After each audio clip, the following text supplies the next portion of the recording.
nos vamos a meter ya con la parte más importante del evento, que es la premiación de los jóvenes innovadores menores de 35. Sabéis que elegimos 10 jóvenes innovadores y de los 10 jóvenes innovadores que hemos elegido vamos a elegir un innovador del año y innovador solidario del año. Y bueno, para ir calentando este tema también, quería invitar conmigo a Daniel Gómez, que es cofundador de Solven y fue innovador menor de 35 del año pasado aquí en México. Un aplauso para él. Muchas gracias. Bienvenido. Gracias. Bueno, Daniel, creo que tenemos unos minutos para hablar. Antes de invitar a los premiados, quería que nos contaras cómo ha sido tu experiencia desde que nos vimos el año pasado en este mismo sitio. Claro. Bueno, el día de hoy preparé una presentación sumamente rápida. Me pidieron compartirles no nada más las cosas bonitas que vivimos en las empresas, sino las cosas reales que vivimos en las empresas. Y lo primero y lo más importante yo creo que a mencionar es el hecho de que todo empieza con una historia.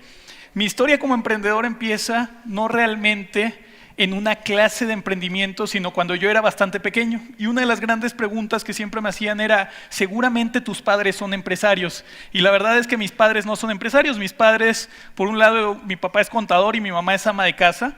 Mi papá siempre me decía, estudia para que vayas a la escuela, saques 100 de promedio y algún día te contraten en una de las grandes empresas. Afortunadamente mi madre, su gran consejo fue, lo que diga tu papá, haz lo contrario. Gracias a mi madre el día de hoy estoy aquí. Ahora, mi primer negocio fue algo tan sencillo como el día en que mi padre me dice, tienes que salir a vender las nueces del nogal del patio de la casa. Yo era una persona sumamente penosa, no nada más me daba pena hablarle a las mujeres, sino cualquier tipo de ser humano cerca de mí era un enemigo. Ahora, salir a vender nueces del patio de la casa implicaba que yo saliera a gritar a las calles, nuez, nuez, y eso para mí era muy complicado. Afortunadamente tenía un hermano más pequeño, él gritaba y yo cobraba. Ahora, en el negocio de las nueces yo aprendí algo muy importante y por eso les cuento esta historia, que la relaciono mucho con la tecnología, que es el hecho en que un día mi padre me dice, ¿por qué no le quitas la cascarita a la nuez? Un conocimiento tan tonto como quitarle la cáscara a la nuez podía hacer que yo ganara casi el doble de dinero y ahí es donde entendí por qué iba a la escuela. Iba a la escuela para aprender cosas que por más sencillas que fueran, si yo podía llevarlas a la práctica, eran cosas de alto valor. Con el paso del tiempo mi madre me enseñó a hacer pasteles de nuez y obviamente los podía vender más caros. Pero hoy que tuve la oportunidad de estudiar ingeniería química, yo sé que hay muchas propiedades de la nuez que con ciertos procesos científicos, si yo logro extraer esas propiedades, el mercado farmacéutico, cosmético y muchos otros mercados están dispuestos a pagar mucho más dinero. Entonces ahí es donde aprendo que entre más adelante yo llevo la tecnología, entre más profundidad le doy a mis proyectos y los ejecuto, puedo hacer grandes cosas, sea en el mundo del emprendimiento social, empresarial o cualquier emprendimiento que desees hacer. Ahora, el emprendimiento con el que yo gané el año pasado es una empresa que se llama Solven, Soluciones en Bioenergía, una empresa que desarrolla tecnología para la producción de biocombustibles a nivel nacional, una empresa que inicia en el 2007 como un proyecto de investigación y desarrollo. Y la primera vez que hice biodiesel, yo creo que por aquí está mi profesor, el doctor Miguel Ángel Romero, si está por ahí que me levante la mano. Él fue la persona que me enseñó a hacer biodiesel por primera vez y yo era un alumno de preparatoria. Yo no tenía idea, de hecho, que era el biodiesel, simplemente me encontré un artículo de internet que decía puedes hacer biodiesel desde tu cocina. Obviamente ya se han de imaginar cómo se volvió loca mi madre el día que agarré su cocina como laboratorio. Ahora, después tuve acceso a diferentes universidades, entre ellas el TEC de Monterrey, empiezo a hacer mi investigación en biodiesel y yo tenía el sueño de hacer una empresa que desarrollara tecnología 100% mexicana. Con un grupo de amigos tuve la oportunidad de empezar esos desarrollos de tecnología y para no hacer la historia muy larga, nos dimos cuenta que era muy rentable. Ahora, si ustedes buscan de la tecnología de Solven, van a encontrar fotos hermosas en Google, pero la verdadera historia de nuestra empresa es otra. La verdadera historia la pueden ver en esa foto. Ahí está uno de mis socios, Antonio López, ingeniero en mecatrónica, en el primer autocontrolador que estaban haciendo para la planta de biodiesel. Y si se dan cuenta en la foto, no tenía idea por dónde iban los cables. La primera planta de biodiesel que hicimos ni siquiera hizo biodiesel, hizo jabón. Cuando leí el libro de Padre Rico, Padre Pobre, no decía qué decirle a mi cliente cuando la planta se entregaba a las 8 de la mañana y a las 7:30 de la mañana la planta estaba llena de jabón. Ese tipo de cosas las vas aprendiendo sobre la marcha, las vas aprendiendo sobre la ejecución de las empresas. Ahora, nuestra empresa, como les digo, empezamos a desarrollar tecnología 100% mexicana. En aquel año, en 2008, todavía no había plantas mexicanas de producción de biodiesel. Hoy podemos decir que más del 80% de los productores de biodiesel en México usan tecnología 100% mexicana. El año pasado, después del premio, decidimos seguirle invirtiendo a la investigación. Instalamos nuestro primer laboratorio de biocombustibles en el estado de Zacatecas. Somos una empresa que ha recibido muchos reconocimientos, y entre sus reconocimientos hay una historia muy chistosa, que cuando yo me voy a Nueva York a uno de los tantos concursos, yo quería impresionar a todos y me llevé una planta de biodiesel. Primero que nada, llego al aeropuerto con mi maqueta, y esa es típica historia que te pasa como emprendedor, en donde llegas al aeropuerto y te dicen, eso hay que documentarlo, joven. Y ustedes saben que cuando documentas algo y le pones frágil, en México y en todo el mundo significa lanza con bastante fuerza. Llego a Nueva York y mi planta de biodiesel maqueta está totalmente destruida. ¿Qué haces? En ese momento dije, ¿por qué no estudié arquitectura y estudié ingeniería química? Tuve que reconstruir la planta el otro día, y cuando llego a Nueva York con mi planta de biodiesel, imagínense, mexicano, época post-influenza, dicen que tengo cara de terrorista, con una especie de bomba buscando la bolsa de valores en Wall Street, pues me agarró la policía, me arrestaron, no tenía amigos. Y para la sorpresa de todos, nos nombran una de las empresas más innovadoras del mundo en la bolsa de valores de Nueva York. Y para nosotros, así como el premio del MIT, es demostrar que en México podemos desarrollar tecnología sin importar tu edad, sin importar dónde estudies, sin importar de dónde vengas, siempre y cuando tengas una visión muy clara, tus valores y tus principios bien establecidos, y sobre todo seas muy persistente. Ahora, esta empresa nos ha tocado presentarla en diferentes partes del mundo, y hoy les quiero compartir un proyecto en donde el año pasado yo fui parte de mi aplicación al concurso. En una junta de consejo de Solvent, una de mis tareas en el 2011 era, oye, pues viene cambio de gobierno y necesitamos contactar a nuestros gobernantes. Y Daniel, como tú eres el único apartidista, deberías de ir y conocer quiénes son nuestros futuros políticos. Y cuando me empiezo a dar esa tarea, resultaba que muchos políticos, así como me contestaban muy rápido, había otros que nunca me pelaban. Y mi inquietud era, ¿qué será de un ciudadano común y corriente como mi padre o mi madre tratando de contactar a mis gobernantes? Pues imposible. Y se me ocurre una idea y digo, voy a hacer una red social de política. Y empiezo mi página de internet, se llamaba caraspoliticas.com. No tenía idea de la política, no tenía idea de las redes sociales, y el día en que empiezo la plataforma, me entregaron una de las páginas de internet más horribles que había visto en mi vida. Ahora, después de que me entregan mi página de internet, me doy la sorpresa de que más de 20,000 personas la estaban usando, y no nada más era una necesidad mía, era una necesidad de muchas personas. Y ahí es donde dije, voy a hacer una empresa. Y cuando hago la empresa me fui a encerrar un hotel, hice toda una planeación estratégica, y lo primero que hice fue hablarle a mis amigos de Nueva York y decirles, oye, ¿cómo hago que esto sea conocido en todo el mundo? Y me dicen, Daniel, tienes que vivir en Silicon Valley. Y yo, pero si en Monterrey, donde yo vivo, también tengo Infinitum Móvil y Axtel fibra óptica. Y me dicen, es que así no se hacen las redes sociales. Me retaron. Y para mí era, vamos a demostrarles lo contrario. Capitalicé la empresa, la formalicé, empecé a desarrollar nuevas tecnologías, formalicé la empresa en Estados Unidos y la volví a llevar a Nueva York. Y después de llevarla a Nueva York, la reconocen entre una de las 5 empresas más innovadoras del mundo. Y en todo ese crecimiento se me ocurre la tremenda estupidez de ir a tratar de transmitir la transparencia en Rusia. Imagínense, ¿a qué mexicano se le ocurre ir a hablar de transparencia con el gobernador de Moscú?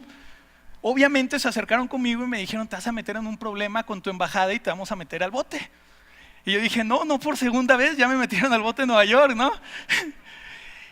Y ahí es donde dije, tengo que buscar a los mejores para que sean parte de este equipo de trabajo, y fui a dar con el Instituto de Graduados de Ginebra, y ahí conseguí a mi director general, porque me decían que ahí estudió Ban Ki-moon, Kofi Annan y un montón de premios Nobel. Para no hacer la historia muy larga de esa empresa, me lancé a Ginebra, conocí a esos chavos, los invité a mi proyecto, y todos me decían, oye, pero tú mexicano, ¿cómo se te ocurrió la idea de hacer un Facebook de la política global? Y les decía, no es un Facebook, es algo más trascendental. Y todos me decían, no se va a poder. Inmediatamente después de esa visita, tuve la oportunidad de presentarlo en el Parlamento Europeo, en la Comisión Europea, y el proyecto empieza a crecer. Y hubo muchas limitantes, porque me decían, oye, ¿qué hace un mexicano en Europa con un americano y un suizo tratando de resolver el problema de comunicación europea? Me decían, el suizo ni siquiera es europeo. Y el mexicano y el americano tienen más problemas entre ustedes que los que tienen los europeos. Mejor váyanse a resolver sus problemas a su tierra.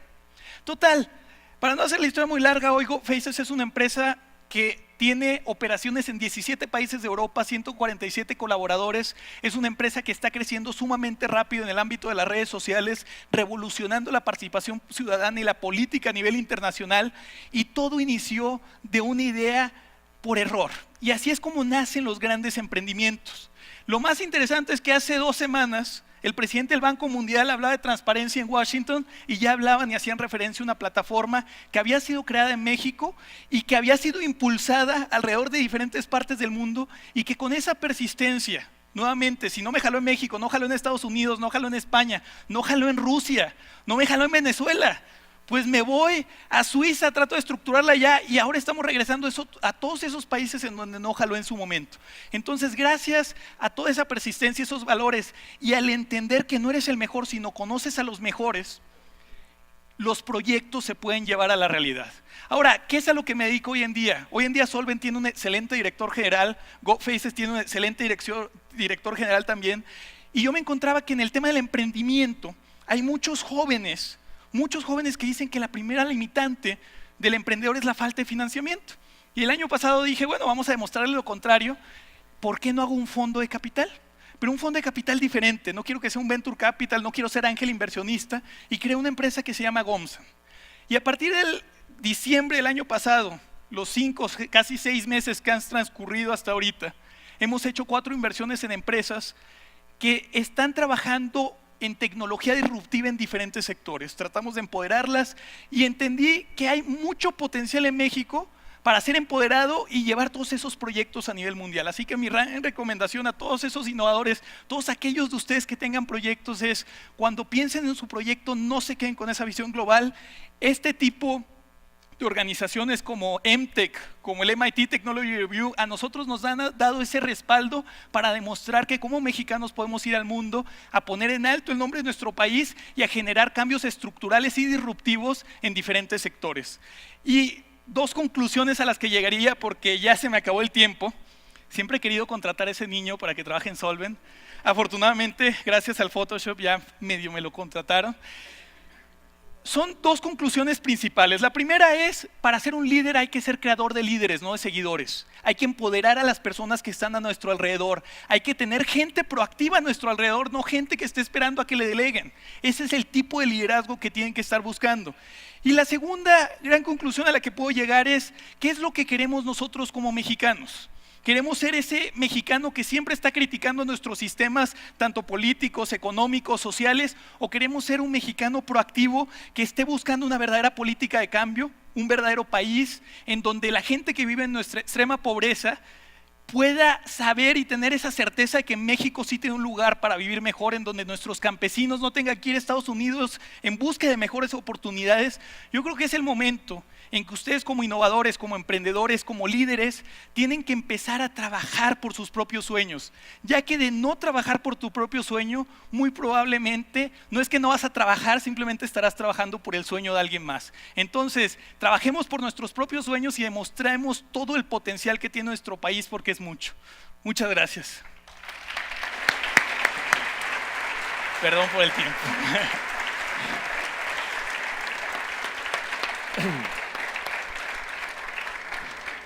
Bueno, como podéis comprobar, el único problema que tiene Daniel es que no habla muy bien en público y es una gran limitación para el crecimiento de sus proyectos. No, yo creo que la manera más gráfica de expresar el potencial que tiene el haber juntado gente como vosotros, los que estáis hoy entre los 10 jóvenes innovadores, y lo importante que tú dices de que trabajéis juntos, ¿no? Que os apoyéis unos en otros, aunque estéis trabajando en cosas completamente distintas. Incluso me gusta cómo puedes ir dando saltos de una tecnología a otra completamente distinta si lo que importa son los valores y la persistencia, la resiliencia que tienes detrás. Muchas gracias. Creo que por ahí hay algún micrófono, porque ya que tenemos un par de minutos, quería saber si alguno de vosotros 10 tiene algo que preguntarle directamente, y si no, pues yo también tengo algunas preguntas para ti. Sí. ¿Alguno de vosotros 10 quiere preguntarle algo?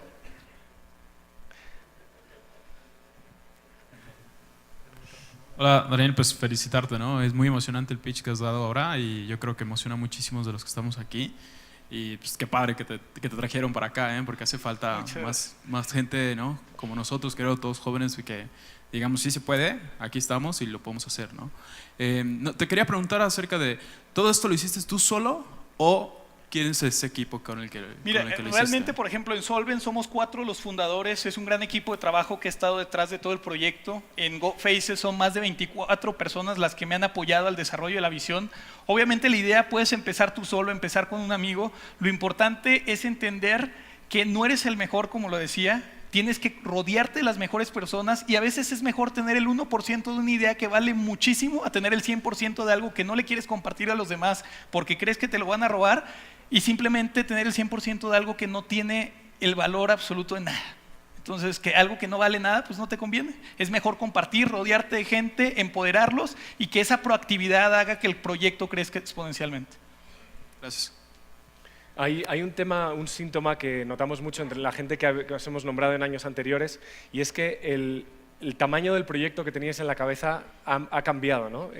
Claro. La visión global, cómo queréis hacer una gran empresa. Y yo creo que eso es un tema que especialmente en Latinoamérica tenemos que reforzar, que no vale con competir por ser el número 2, que hay que competir por ser el número 1 y además a nivel global. ¿Cómo ha cambiado tu visión en ese proceso? Mira, realmente yo creo que en cuanto a la visión global, muchas de las decisiones que a veces creemos que se toman internamente en nuestro país, hay otro lugar en el mundo que está activando esos factores decisivos que a veces nos vienen a impactar localmente. El nosotros tener dentro de nuestras variables ese entendimiento geopolítico de cómo funciona el mundo nos ayuda a tomar decisiones mucho más estratégicas. Yo creo que en México tiene mucho potencial para desarrollar tu idea durante bastante tiempo, pero siempre tienes que estar pensando cómo dar ese siguiente paso al mundo, pero también sin descuidar que antes de cambiar al mundo tienes que cambiar tú como individuo, luego cambias a la gente a tu alrededor, en tu empresa además, cambias a tu localidad, cambias a tu país y luego vas por el mundo. También todo es por etapas, tienes que tener esa visión global, pero actuar localmente. Creo que alguien más tiene una pregunta y nos queda tiempo para esa pregunta solo. Hola Daniel, muchas felicidades. Muchas gracias. Oye, pues yo te quería preguntar, vas pasando como de emprendimiento en emprendimiento y ya llevas 3, ¿no? ¿Cuál es el cuarto? Mira, no es que, vaya, mira, yo creo que el emprendimiento es como el arte. Nunca sabes cuál es el que sigue, nunca sabes qué tan grande va a ser el proyecto que estás trabajando en ese momento. Simplemente sabes que en lo que estés trabajando en ese momento es el mejor, es tu favorito, es lo que te apasiona, es lo que te mueve. Yo verdaderamente me veo siguiendo con el desarrollo de la industria de los biocombustibles en México. Tiene mucho potencial. Solven es mi pasión. En el tema de transparencia y participación ciudadana internacional, igual es algo que sin que me paguen, lo necesita nuestra gente, lo necesito yo como individuo. Y el tema de capital, hoy en día para las empresas también es algo que en México hay un área de oportunidad inmensa. Entonces decidí entrar a ese sector porque creía que era algo disruptivo. Toda la gente con la que yo llegaba a los fondos normalmente tienen arriba de sus 40, 50 años. Yo decía, estaría padrísimo que llegaran conmigo y con mi socio, yo tengo 23, mi socio 28, y que podamos invertir cantidades de 1 a 5 millones de dólares. Está padrísimo poder romper en diferentes mercados y no hacer lo que todos están haciendo constantemente. Entonces, no sé cuál sea mi siguiente emprendimiento. Lo que sé es que todo lo que estoy trabajando me está preparando para que en las siguientes oportunidades que vea implemente todos esos conocimientos. Muchas gracias. Bueno, pues hasta aquí hemos llegado con la participación de Daniel. Muchísimas gracias por acompañarnos. Muchas gracias. Un aplauso para él, por favor. Muchas gracias.